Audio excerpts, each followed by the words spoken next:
53 roster man cuts are going to be extra difficult this season for the Cincinnati Bengals. We are going to take a look at some players following the game against the Chicago Bears this past weekend. Up next on No Buts About It.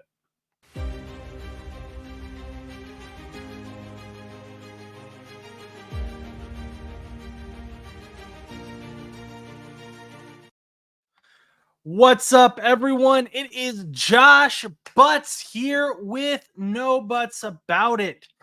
And today we are going to be looking at the Cincinnati Bengals second preseason game. Take a look at a few players, some guys we've been talking about, a few guys who I've mentioned but haven't really shown. And of course, we're going to look at Maema Njongmeta, who didn't have the best game. We saw a really good game from him against the Buccaneers, and we saw a not so great game against the Bears. So we'll see how he does against the Colts, but we will take a look at that. So stay tuned. But first off, right off the bat, I just want to say full transparency. I am not an expert on cornerbacks and the packages and where they're supposed to play. So I can kind of scout, get a surface level idea of prospecting them, but I'm not great at knowing the defensive scheme and reading that. That's something I'm trying to get better at. But someone who impressed me on one play, and granted he had some issues later on, is rookie Josh Newton. So let's take a look at Josh Newton. He's lined up against DJ Moore, who is arguably a top 10 wide receiver in the NFL, and he just locks him down one-on-one. He gets that pass breakup, and we will follow that again. Just take a second look at that.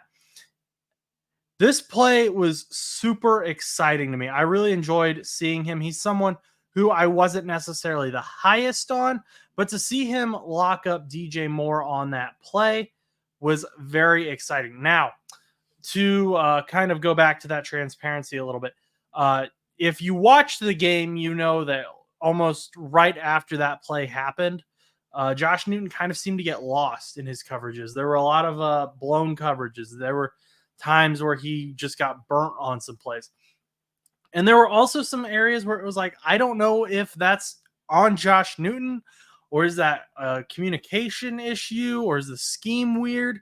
So that's why I don't really want to just sit here and dog on Josh Newton, because I don't know what actually happened, and I'm not the best person to look at that. There are people way smarter than me who probably have videos out about that, and I encourage you to go check them out. But I just wanted to share that one video of Josh Newton locking up DJ Moore.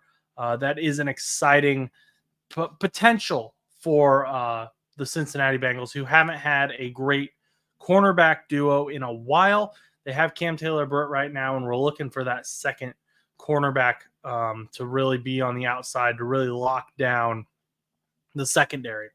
So now let's move on to the other guys. So next up, someone else who a lot of people have been talking about is the center, Matt Lee. So keep an eye on him there in the center, obviously. And he's going to snap the ball here to Logan Woodside. It's a little bit of a low snap, but he gets it off. But what I want you to look at here is, and I'll replay it again here so you can take a look, is let's take a look at this block. And something that is really exciting to me about Matt Lee is, first of all, he's a 7th round draft pick. This is not a premium O-line guy, but he lacks some speed. His size kind of has some issues at times. But look at the way he just takes on 99. He has not allowed any sacks. I don't think he's allowed any quarterback pressures so far in the preseason. And he's been going up against starters. The Bears had some of their starters out there.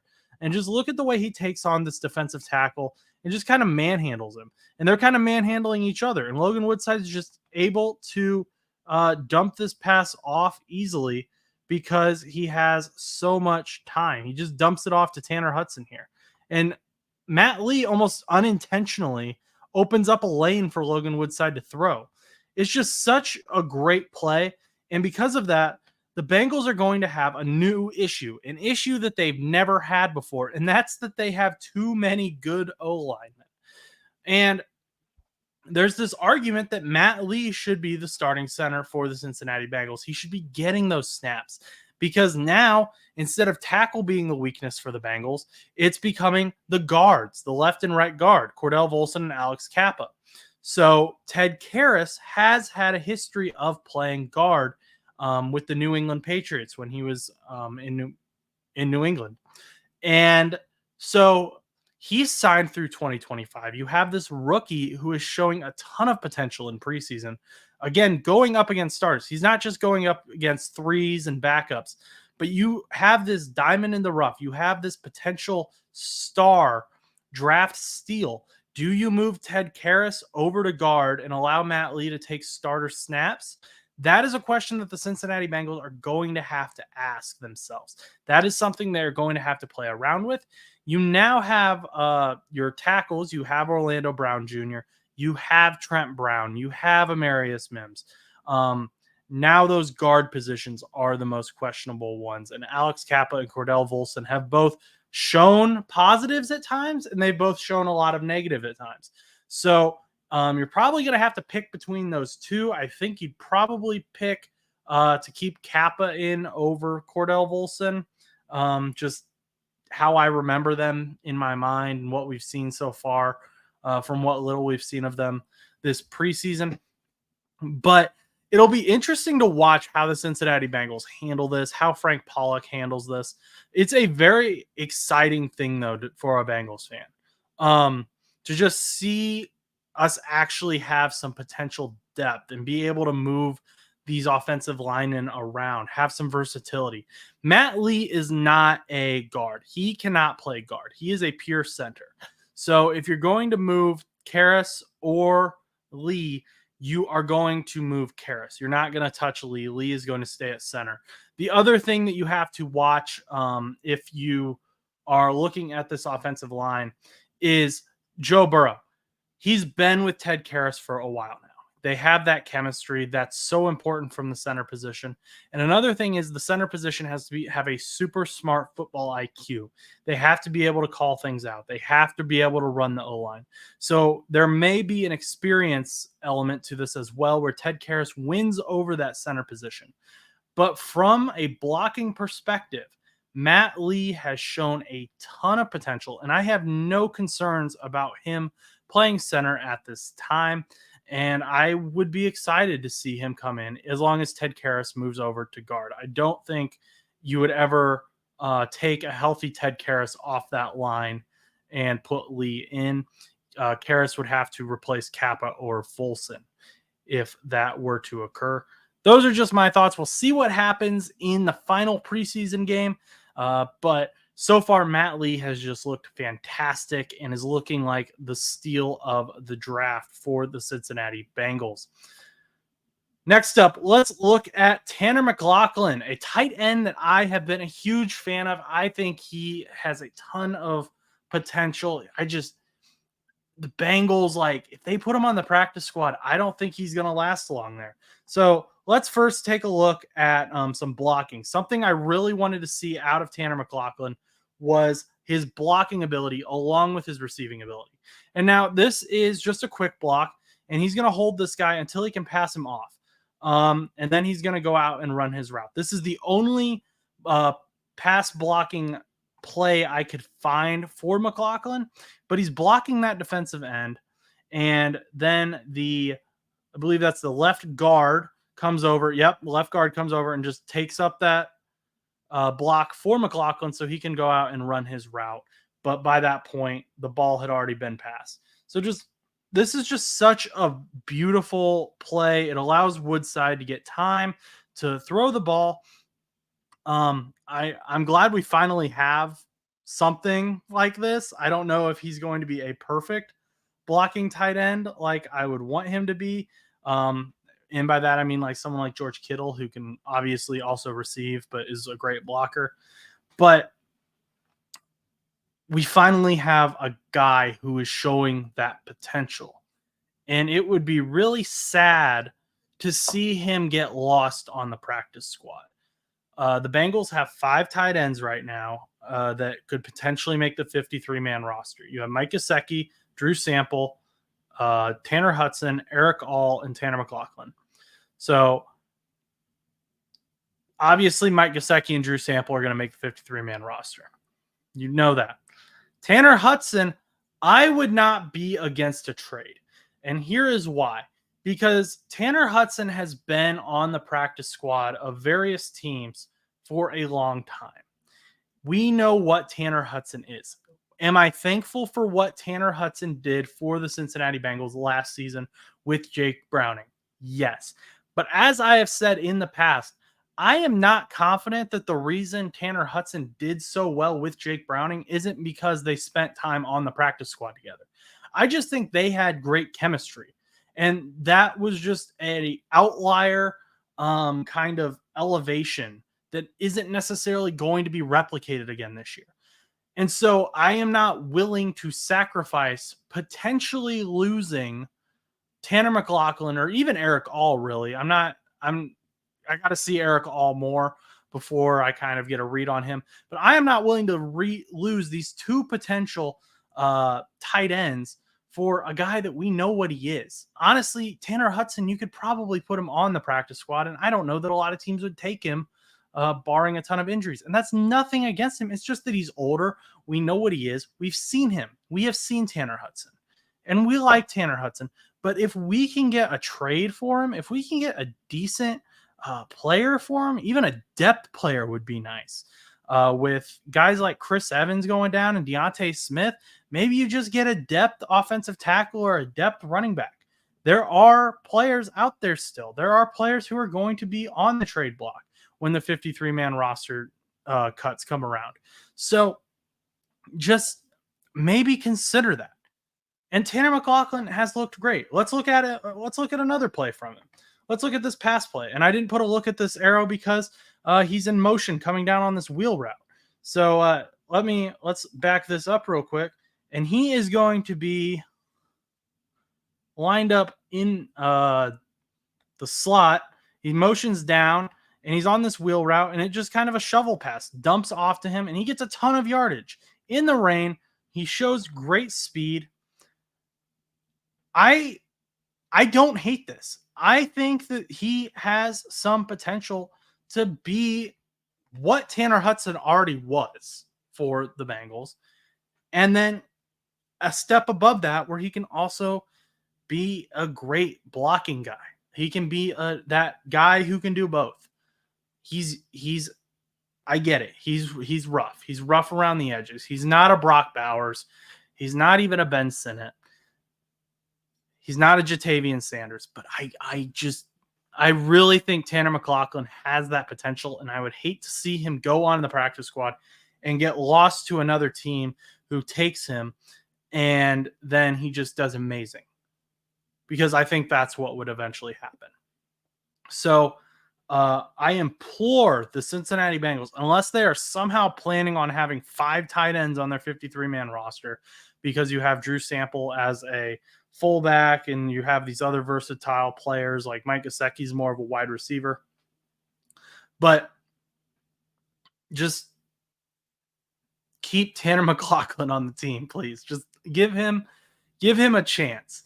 I really believe that he can be something. And I would be so sad if he became something for someone else. I think we finally have that opportunity to have a great tight end on the Cincinnati Bengals and end this constant carousel of veteran tight ends that Joe Burrow is throwing to. Please, Cincinnati, please. That's my rant on Tanner Mclachlan. But now it's time for the guy who we have been following very closely on this channel. I think we may be the number one coverage of this guy at this point. Maema Njongmeta. And he didn't have a great game. And he got graded at 29 on PFF, which I think is a little harsh. There were some plays that I was like, okay, I kind of get it, but also I thought he made some good plays. And we have looked at him a ton, so I'm only going to pull 2 plays here. I was going to pull a third one, but it wasn't in the NFL film room, at least filed under his name as on field. And I guess I can kind of try to describe the play. Basically, he was covering a guy. I want to say it was Roma Dunze, but I'm not sure.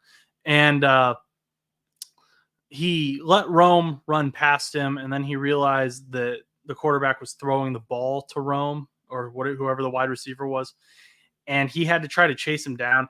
And that was kind of where his athleticism showed up. He doesn't he doesn't have great speed, and so he's not able to chase down receivers once they get past him. So that is something that could go against him.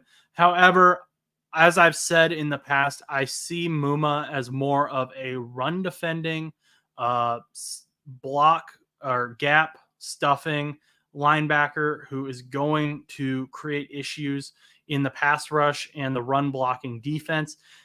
And that's something the Bengals have lacked. The Bengals do not have a good run defense guy, especially with DJ Reader leaving. So if they can get a linebacker who can come in those situations where it's a clear run play, who is very good at reading the play, who is good at seeing the gaps and identifying where the running back is going, that would be fantastic. So let's look at the pros first. And the first play, and this is against Khalil Herbert. So this is against a guy who will probably see starter snaps for the Chicago Bears. He identifies this. Watch him. Watch 45 up here. He just immediately runs up the gap. He doesn't hesitate at all. He knows right where Herbert's going, and he doesn't question his abilities at all. He's quick. He's fast. Is great. And Herbert lost a yard on that play due to Muma's quick thinking. And there are plenty of examples of this. Muma is a downhill linebacker. There are plays that I saw where he was directing the traffic already. He's already becoming a leader on this defense, on these second and third team defenses. And I'm sure the Cincinnati Bengals see that. Did he have a good game? No. Shaka Hayward had a much better game than Muma. And that's because he was in coverage a lot more. He got burnt. I'm not going to lie. I'm going to tell the truth. He got burnt on stuff. He couldn't catch up. But there were other times where if his guy caught the ball, he was quick to tackle him. And it wasn't, I kind of got him. It was, if he touched him, that guy was going down. He's a good tackler. He's a downhill defender. And I think he would be great as a run defender for the Cincinnati Bengals. Now, he does need to kind of keep disciplined, as we mentioned, especially in those pass plays. Here, we're going to keep an eye on number 45 here. And he's going to actually end up, this play is against Roma Dunze. This is a different play than the one I was talking about. But we are going to keep an eye on 45. And he's going to be in the back of the end zone with Roma Dunze. So just follow 45 there and see how he gets. Now, the problem with this play is this would have been a highlight had he not done something. So this would have been great for Muma. This would have been like, okay, he's keeping up with Rome. So he's right here. Right here, he's doing good. He is between Caleb Williams, who's getting chased down by, I can't quite see who that pass rusher is, and Rome, who's in the back of the end zone. Now, what you're going to see here is Caleb is going to take off running, and he is going to end up throwing the ball to Roma Dunze. So right before he goes out of bounds, he throws the ball. And where is 45? Exactly. He's nowhere near the play at this point. That's because if you notice, he pulls off.